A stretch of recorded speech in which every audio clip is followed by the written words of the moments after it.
This isn't a guess. This isn't the tired talk of conspiracy theories. This is a staggering public admission that will permanently change how you view player development and team politics in the NFL. An insider from the Cleveland Browns organization went on ESPN Cleveland and dropped the biggest bombshell of the season, revealing an active, calculated campaign to sabotage the career of one player. They weren't just wrong about Shedeur Sanders, they were actively working against him. Browns reporters who had spent months defending the organization are now forced to publicly admit they were used as pawns to spread lies and completely false information. The question is no longer if a plan existed, but why a professional franchise would dedicate so much effort to burying their most talented young star. You are about to see the irrefutable proof, the secret internal data that exposes this operation as one of the most cynical betrayals in recent sports history. The plot was in motion before the season even started. A respected Browns insider admitted on the air that there were plans in place to bury Shedeur Sanders before he ever had a chance to prove himself. This confirms the darkest speculation. Many people in that building had already chosen their favourites and were actively working to ensure their guy got the opportunities, regardless of who was actually performing better.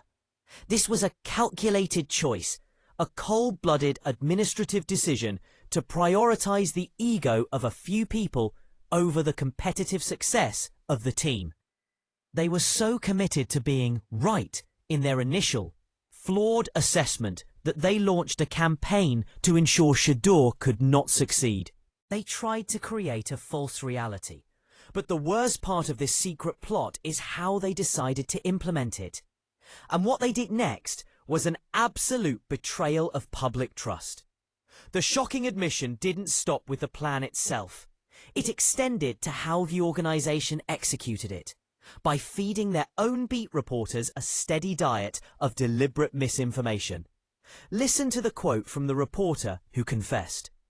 He admitted he was buying it like a sucker at the poker table. The Browns organization was giving him information intended to make Shedeur look bad. Information that was either misleading or outright false. And he fully believed it and broadcast it to the fans. This wasn't a difference of opinion.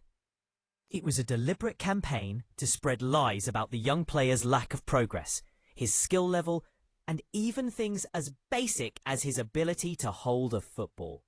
The reporters were essentially an extension of the organization's PR machine, used to justify an unfair, meritless decision. But all of their false narratives would soon collide with a devastating truth. The real bomb drops when you look at the evidence the Browns organization had in their own hands. This entire scheme unravels when you introduce the QB tracker. This was the team's internal, objective metric for judging quarterback performance during training camp. And what did the numbers say? It's a fact you can check. From the first day in Berea, Shedeur Sanders was the best quarterback in the building. While Joe Flacco was completing 58% of his passes, Shedeur held the best overall quarterback rating in camp. Take a moment for that to sink in. This wasn't subjective analysis. It was hard, measured, objective data created by the team itself. The organization had undeniable quantitative proof that the player they were actively trying to get rid of was the most talented asset they possessed. Yet, they made a mind-bending decision that exposed the plan to the world. So if the internal data, their own proprietary tracking, was so clear, how could they possibly justify their next move? Shedeur, the most efficient, highest-rated quarterback in camp, was put at fourth string on the depth chart.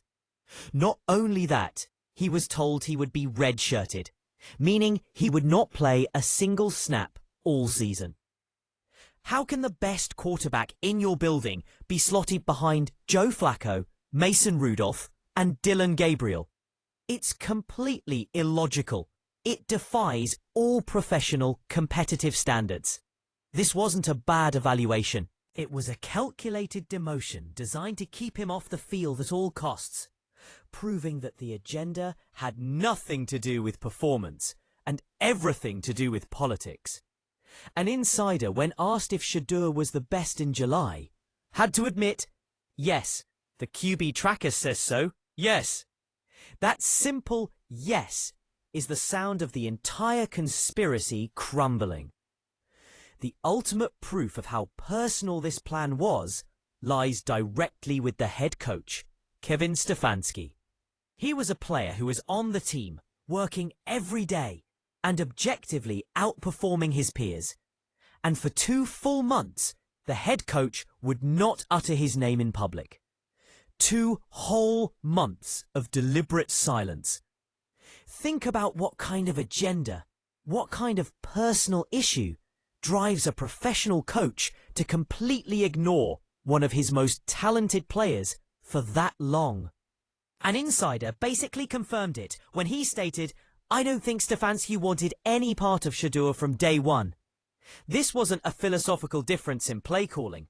This was a personal vendetta against a young man, perhaps for his last name, perhaps out of fear of being proven wrong, or perhaps just plain professional jealousy.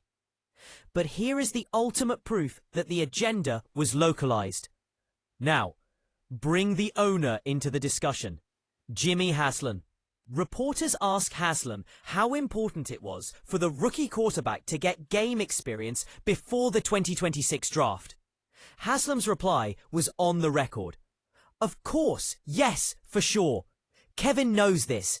He knows how important the quarterback is. The owner of the team, the man who signs the paychecks, stated publicly that rookie game experience was a top priority, and that Stefanski knew it. Yet Dillon Gabriel received first-team recs while Shedeur, the objectively better player according to the data, was buried at 4th string. The coach and GM actively ignored a clear organizational mandate from the top. This key contradiction unlocks everything. The agenda was not against rookies in general, but a laser-focused, particular effort to keep Shedeur Sanders off the field, regardless of the owner's stated goals. And when that plan began to fail, they deployed their final, most insidious tactic. After their initial plan to redshirt him was foiled by injuries and necessity, the conspirators shifted tactics into something far more insidious: psychological warfare. Even after Shedeur dominated on the field, there were still attempts by the media to blame the player, claiming he wasn't working hard at first. The inside source immediately pushed back, explaining how difficult it is for any young player to stay engaged when the organization has made it clear they don't believe in you. This was a classic trick: create a toxic, meritless environment, make it hard for the player to stay fully motivated, and then leak stories about his supposed lack of effort to retroactively justify the initial sabotage. This was setting the young man up to fail, then blaming him for the difficulty they created.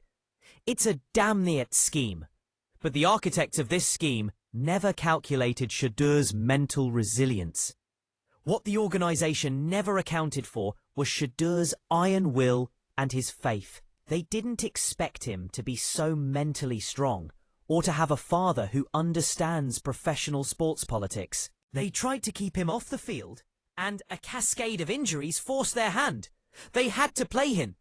And when they finally did, Shedeur didn't just play, he dominated. 4 touchdowns and 364 yards in his debut. Multiple comeback drives. He looked like an elite franchise quarterback who should be talked about with the best in the game. The plan failed catastrophically. The reporters who spread the lies are now publicly backtracking. Kevin Stefanski's job security is severely compromised. National analysts are openly questioning his ability to evaluate talent. That's what happens when you move with an agenda instead of honesty. That's what happens when you try to ruin a young man's career because of pride, envy, or misplaced ego. The truth always wins. This is a story that goes beyond Shedeur Sanders. This is about every single talented young player whose career was put on hold, ruined, or traded away because of politics, a coach's personal preference, or an internal agenda that had nothing to do with merit. The NFL is supposed to be the ultimate proving ground, where skill outweighs everything else. But what happened in Cleveland proves that sometimes plans are more important than performance. But here is the redemptive beauty of this story. Shedeur got through it. He got rid of the negative people, the lies, and the agenda. And when they had no choice but to put him on the field, he took over.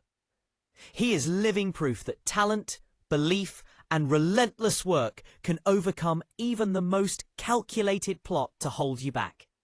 Now, every single person who was part of that plan has to watch him shine, forced to admit their failure week after week.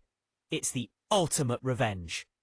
So since Brown's insiders are openly admitting the plan existed, here's my question for everyone watching. What kind of internal pressure drove an entire organization to actively undermine their best young asset? Let me know your thoughts in the comments below.